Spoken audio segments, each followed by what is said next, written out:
Hey everyone, I am back here with Dr. Monica Vermani. We had such a great first conversation and I could spend all day with this woman. She is an expert in all things to do with breakup and trauma and anxiety and had helped me during a very challenging time. So thank you for being here. And today we're talking all about breakups. Yes, we are. Right? And this is something that a lot of people really struggle with. So let's start with, first of all, the aftermath of breakup. What typically tends to happen? What are some of the biggest challenges that singles, or well, not singles, they're single now, but couples make once the breakup happens? So what's interesting is nowadays what I notice is more and more people are starting to recognize there's a pattern with breakups. And so many people, when you break up, oftentimes one out of the two people had already percolating in their mind wanting to break up 6 months to a year before that. So many times somebody in the coupleship is planning or thinking about or unhappy with the dynamics where more days than not, they're not happy. And so if you're not happy in the dynamics, what you quickly find is someone's in a surprise moment of, I'm done, we're over. And the other person's still adjusting while somebody's had maybe 6 months to a year to percolate and plan it and think about it and digest it and maybe even talk to multiple friends and supports to get ready for it. Let me ask you, as a psychologist, are some of those people that are contemplating breakup coming to you with advice on how to navigate that or how to also deal with, is this the right decision for me or not? Bingo. I think people come to me to work through the mood, anxiety, and traumas that bubble up to the surface because of breakups or the concept of breakup, or what it means to their society, their family members, and their own lifestyle. Money changes, or coupleship changes, or what they signed up for. There's a lot of grieving that goes on with breakups because you're grieving the loss of what you signed up for, hoping that this is going to be that happily ever after. I get that. And now, although in many situations, when you speak to both people, they'll say the writing was on the wall, we were arguing, and so on and so forth. However, can you talk about the individuals who are just blindsided? Like, that's gotta be more painful. I don't know if it's even more traumatic, but it's like one person thought they were happy, the other didn't even communicate it. So it's kind of like a death in a way. It is grieving. You're grieving the loss of even how you thought things were turning out. Understand sometimes under a lot of stress at once. You know, breakups happen because somebody can't tolerate either abuse or neglect or abandonment or just not being seen, heard, and valued. Everybody wants to be seen, heard, and valued. And in a coupleship that is deteriorating, we often find themes of not being seen, heard, and valued. Yeah, and you know, I think part of the challenge, and I'll speak from going back to my days when I was in a relationship, and I was the one who wanted. There were times I wanted to break up, and in a long-term relationship, won't Monica? Sometimes there'll be the person that wants to break up, and then there'll be the person that wants to save it. Okay. There's different times where people go through that. I know you can't describe an individual's journey, but how is it that one can go from breaking up to saving it to, what is that about? So I think, you know, to be human is to doubt. And we all have a tendency to doubt, is this the right decision for me? Plus, we're creatures of habit. So when you're someone who's a creature of habit, you get stuck in that daily mundane or daily routine of coupleship, socializing with people, how you maybe raise your family, your day-to-day routine, who's cooking, who's managing the household, even financially, what your lifestyle's like having a dual income. And so many times, sometimes breakups are harder because of the sacrifice or the fear of uncertainty of what are the changes that are going to happen when I have this breakup. And so when many times the distress levels and the anxiety and the mood changes are really about the changes that will come to your lifestyle without this person in it. Many times we're not breaking up thinking about, you know, is this person right for me anymore? We kind of know this person's not right for me. I'm not happy. We're more afraid to break up because of the lifestyle changes or the changes in our day-to-day routine or the fear of uncertainty. What if I don't meet anybody better than this? And many of us are afraid of uncertainty more than, is this person right for me or not? Well, what about the idea that this person believes they're in love with that person, right? And even though, like, the house is burning, you know, they're mentally drained, they're emotionally drained, yet, but I love this person. They're like a teenager in love. What would you say to that? What is going on in for that individual? Generalizing, because I know every circumstance is different. One thing I think everybody needs to understand is oftentimes chemistry is truly familiarity. So chemistry is familiarity. It is something where you're not always coming together with somebody who's in good standing for your health and well-being and as good as the relationship candidate. Many times we're attracting people from mommy-daddy issues. We're attracting people from patterns in our life. We're attracting people through codependency or a need that this person fills for me, not necessarily is healthy for me. And so oftentimes when you meet somebody, there's that pull towards someone. The first thing I would challenge people to do is question, is this person coming together with me because there's a comfort, because they're familiar? They remind me of my dad. They remind me of my ex-boyfriend. They remind me of an ex-partner. It's important for us to start recognizing, is familiarity kicking in, or is this true chemistry where this person is somebody who's in my highest and best interests? Many of us are not dating accurately. We're dating with patterns repeating over and over because we haven't done our work to understand the pattern or clean up things that were inadequacies with mommy and daddy. I hear that a lot where when one grows up in an environment where it was normal to yell, it was normal to criticize, it was normal to maybe even be abusive, be condescending, that they don't know other comparison. Yeah. And so when they're in that and then realize somehow that, oh, those guys don't yell at each other. No. Or, hey, what's this rom-com that my relationship isn't like that? Is that where they start to question their relationship to see, is this the best for me? Like, what are some of those questions that one should be asking? So it's important, you bring up some great points here. 0 to 10, we're born in a household. And so the way mom and dad love each other is love. The way mom and dad fight is conflict resolution. We're learning habits from our individual family biological origin. And then as you're growing, you go to school and you see other shapes, colors, and sizes of people. So you meet new people and you start realizing in an intimate relationship, you learn more about yourself than you do about your partner.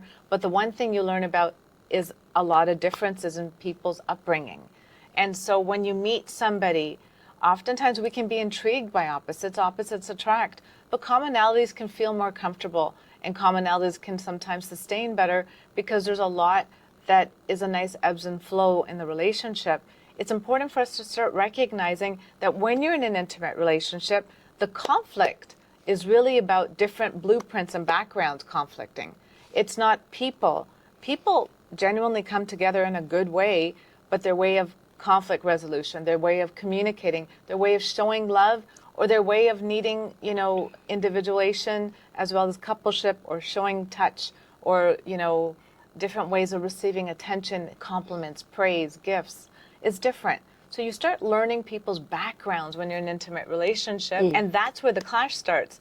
If I'm from a background that is timid and quiet and we don't really talk about issues, we go to sleep, wake up in the morning like it never happened, and then I'm with a partner who's from a background that's a little bit more flamboyant and yells and screams and gets it out and then eats dinner and finishes up the conflict in the same night. Well, at the end of the night, I want to go to sleep and wake up in the morning like it never happened. And they want to cook, yell, scream, and get it out of their system. And that's overwhelming for me because it's a different blueprint. It's not comfortable. And so it's important for us to recognize when you're having conflict, to resolve, what is really the conflict here? It's just two different styles of being. The key is you're a team, you're a unit. Can you both understand that the intention behind one another is to solve problems, to love each other, and to get through this, versus power struggles, ego struggles, that need to be seen, heard, and valued without acknowledging with compassion that this person might have a different way of seeing the world. And it's not about our egos clashing. It's about holding each other's hand to get to the end, which is resolution. Yeah, that's one of the reasons why I love matchmaking and being introduced to someone through a friend, let alone someone like yourself who might deeply, intimately know somebody's background, because now you're matching or have the capacity to match someone with similar upbringing versus most people need to live through the experience and say, oh my God, we didn't have this conversation. Now there's a money issue, or now children are in the mix and you just get married and then trial and error your way through. Right? Matchmaking also has another benefit, which is you're breaking a blueprint. So understand when there's a matchmaker involved, they're looking at what your requirements and values and thoughts are about relationships, and they're looking at other people that may match it. When we oftentimes have, random meetups with people, or we're swiping on an app, we're attracting people that we're choosing by sometimes our issues, not necessarily health. And so you might be repeating the same pattern of, the person with an edge, and that edge is not healthy in your life. And you want stability, but you keep choosing the edge. So it's important for you to recognize that when somebody else is objectively looking at your value system, they might be matchmaking you with somebody that has similar value systems, and that might break this pattern of familiarity that you keep repeating. And you might actually attract health, and you might attract somebody who truly is compatible, that over time the love will grow to be that secure relationship you fantasize about. But in the short term, you keep attracting people that are repeating the same trauma or history or blueprint of that edge that you're attracted to, but it doesn't test or last the test of time. Well, what comes to mind immediately is that most people aren't aware that they're in this, and they don't even know their blueprint. And people are so quick to label people, oh yeah, they've got daddy issues or mommy issues, and they're not even aware of that. So what would be the first step for someone to take to understand their own background or blueprint? Would it be to work with a psychiatrist or therapist or whatnot even before entering a relationship? Like, what would be your best advice in that case? The key is, I always tell people, make your life ice cream. Make it sweet on its own, and a good partner should be the cherry on top. Meaning, with or without that cherry on top who's making your life a little bit sweeter, you want to make your life on its own sweet, which means resolve your issues with your anxiety, depression, resolve your issues with trauma related to past relationships, or anger, or if you've been cheated on, that guilt, shame, blame that you may carry and personalize, that this is because of me. Many times we're personalizing things that have nothing to do with us. And so it's important for you to work on yourself so that you can, one, catch, where did I come from? What were my parents' relationships like that I need to understand that I might be repeating patterns of? What are things I rebel against? Sometimes we repeat mommy-daddy issues, or mommy-daddy dynamics, as I call it. But other times we want to rebel against it and be different from our parents. The other extreme is not healthy either. You want to try to get to that middle ground. But first step is to understand your anxieties, your blind spots. What are my blind spots? I'm a sucker for maybe good-looking people. I'm a sucker for that edge and that person who looks cool and fun, but over time I realize they're not as fun, they're not as stable, and I end up resenting being with them because I'm always making all the decisions. Learn to start really recognizing what are you attracted to and what package are you looking for them in, and also many times, where am I going to meet those people? Sometimes we're going to the same places and we're attracting the same kind of person, but your true soulmate, or that person that you envision yourself growing old with, is going to come from different places. Where would that person hang out? Where would that person, day to day have a routine that I could cross paths with them? I think it's important for us to start challenging ourselves. What are issues I'm replaying? And what are new things and new ways of thinking I need to be in, plus anxiety? If you're codependent, you need to be needed. You need to take care of people to get your value. Do you need to keep dating people that are broken or in places that they need you, versus an equal mutual relationship where you give and take in a reciprocal manner?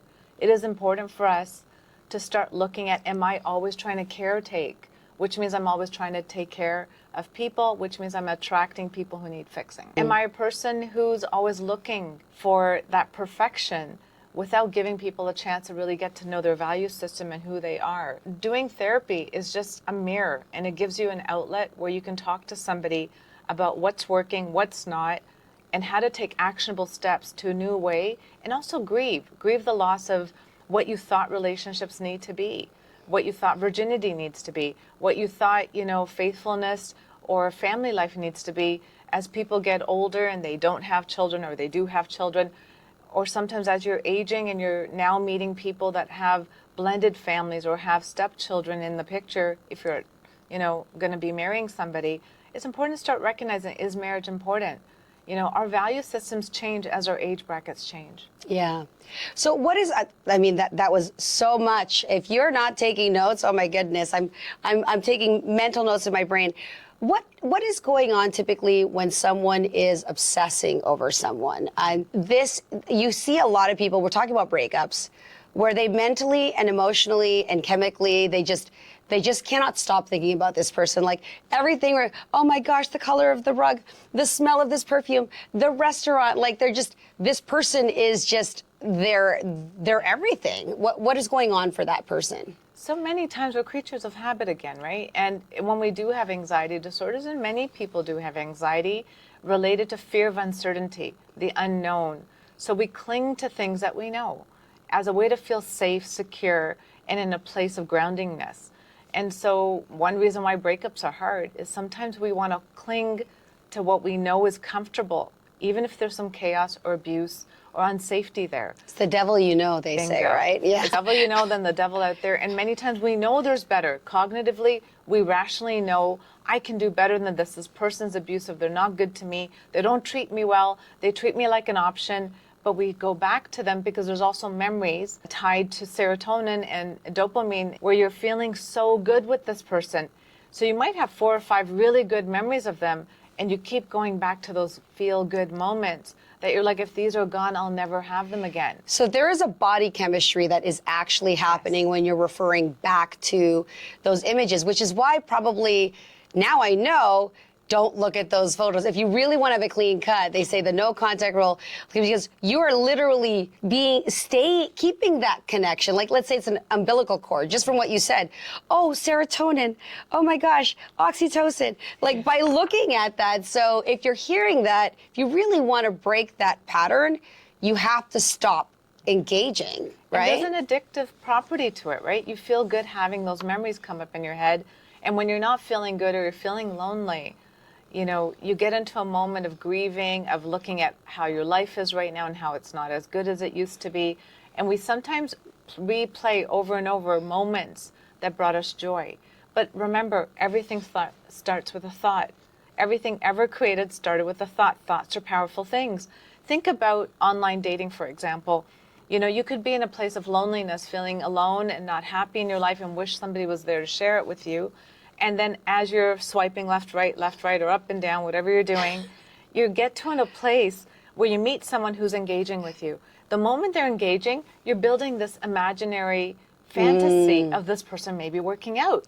And the moment you're talking to this person, you're getting external validating internal. And you start feeling loved. You feel good enough. You feel a romantic story, that. And that's all in their head. It's not even based on their action. It's just they're romanticizing it. Is that what's going on? And because of that romanticization of things, you get to a place of feeling good. So what changed? 1 minute you're lonely, and now swipe, chat. You're feeling good. Only thing that's changed is your thought. Your thought went from a place of I have no options. So now I have an option, and this might lead to the love of my life. Your thoughts are powerful things. What's the difference between loneliness and solitude? Loneliness is I don't have an option, and I'm stuck here with no option to engage with others.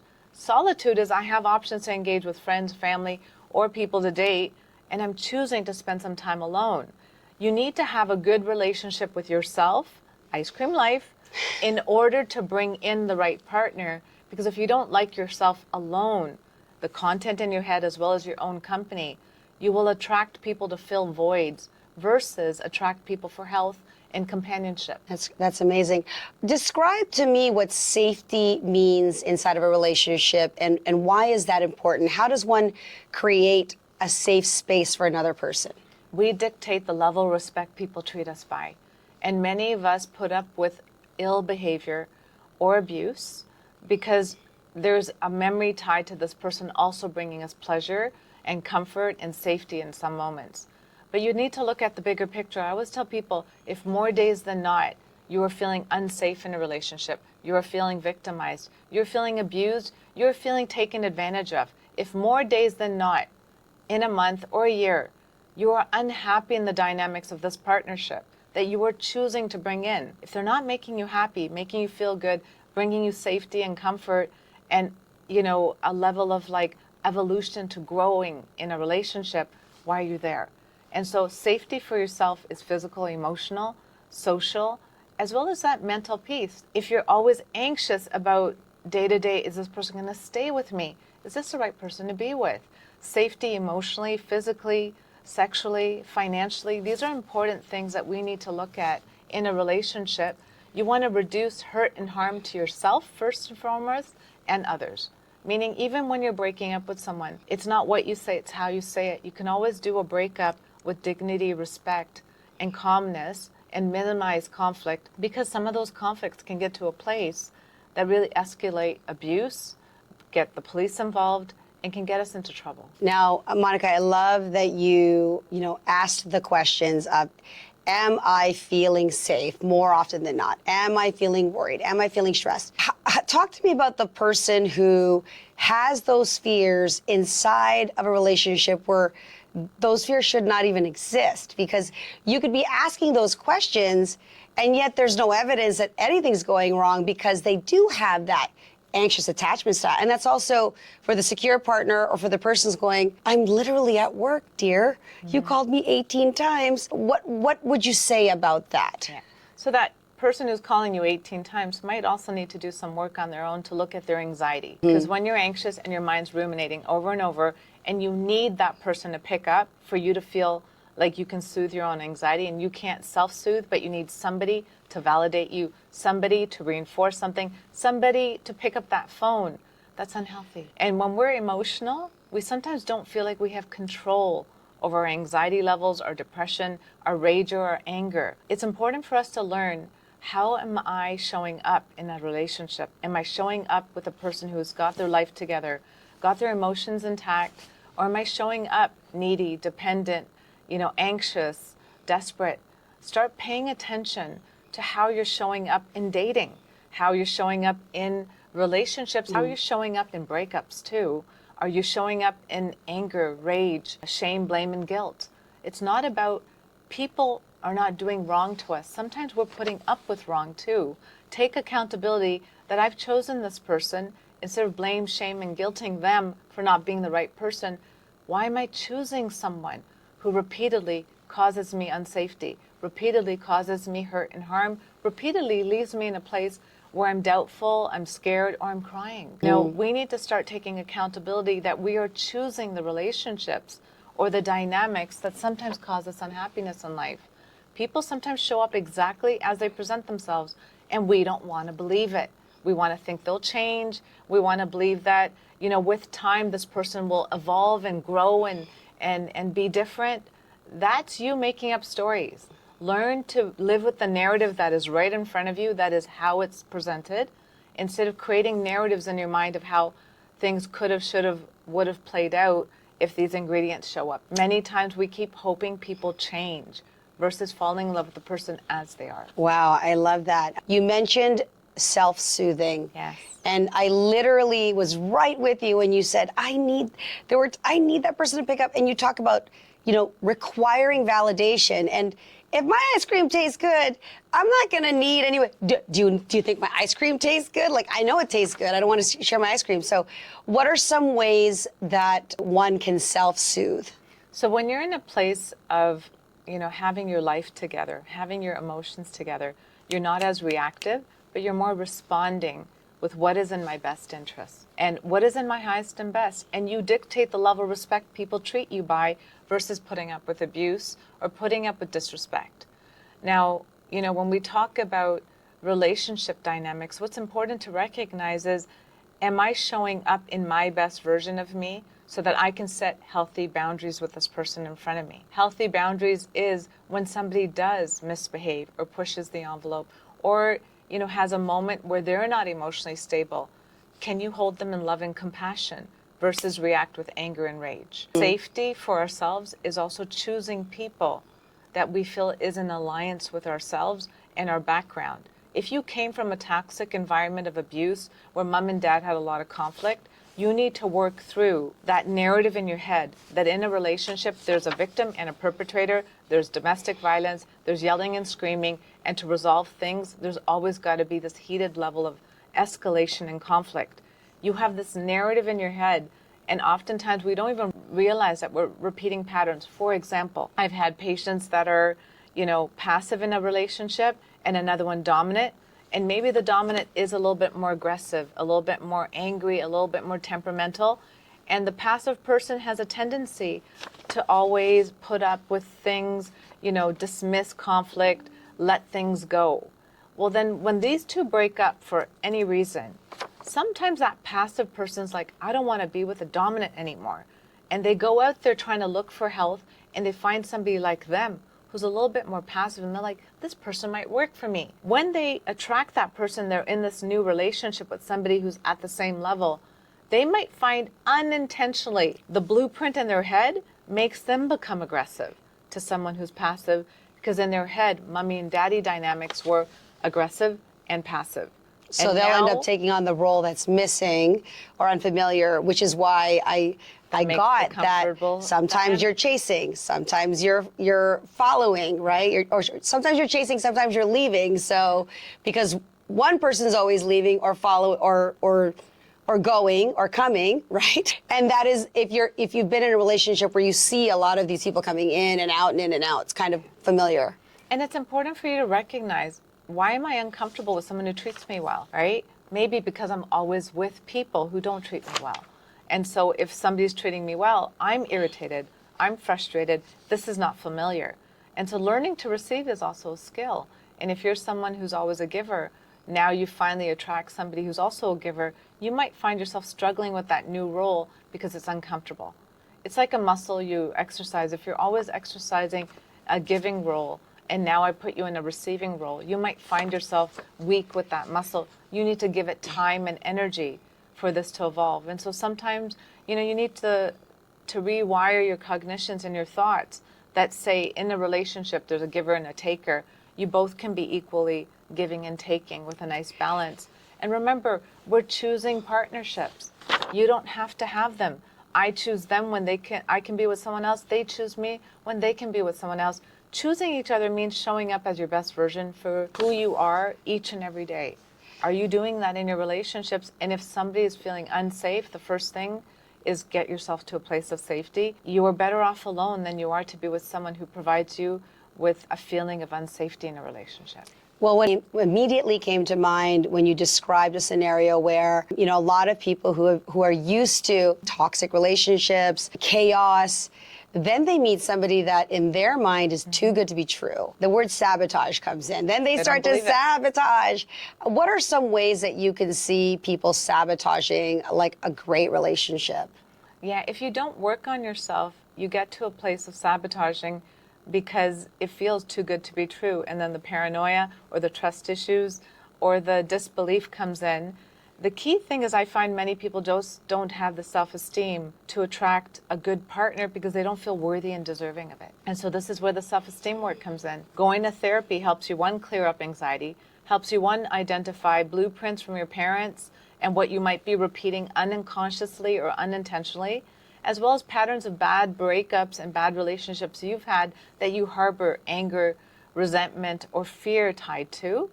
And then the fourth one is revamping and restructuring a new way of thinking where you receive good, you feel deserving of good, and you also can be a good person to someone who's good to you back instead of turning into now a perpetrator or hurtful or taking it for granted. Breaking patterns is a big part of healthy relationships.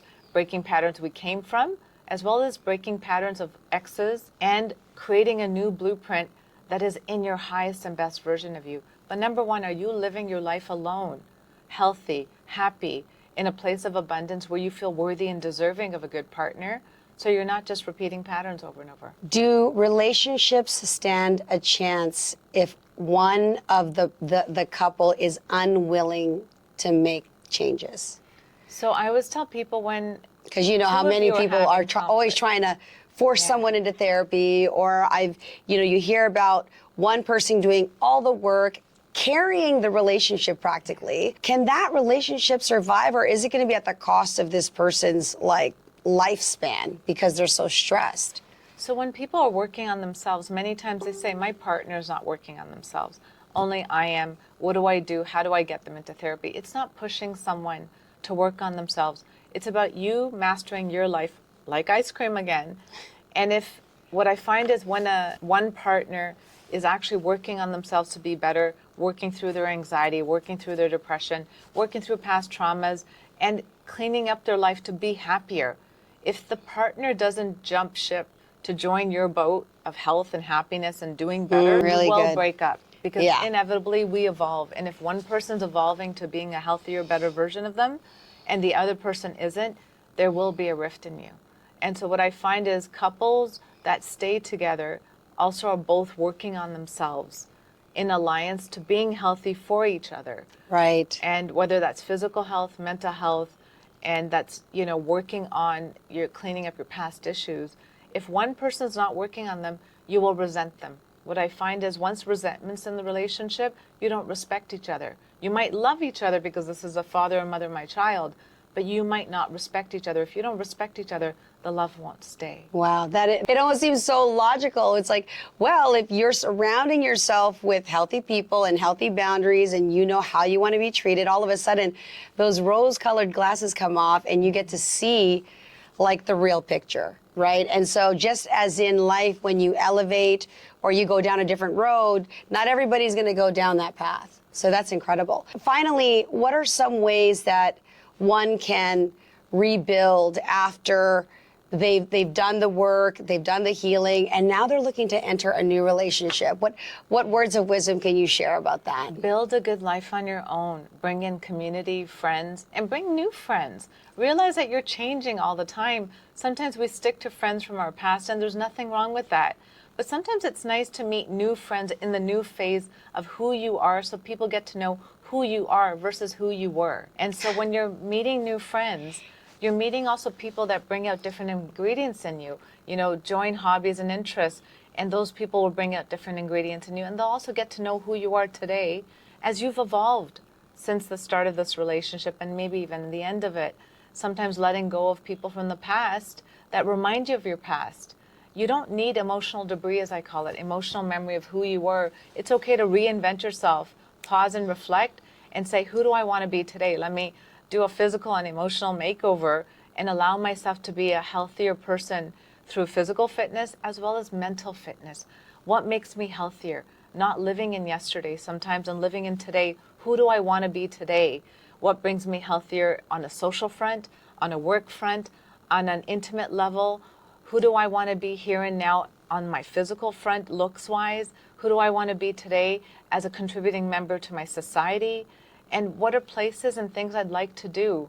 The first half of your life is time to live, and the time left to live. We realize how much we sacrificed in the first half of our life. Learning after a breakup, if you're having one, to look at how do I want to live the next chapter of my life? Who do I want to be that would make me proud of me?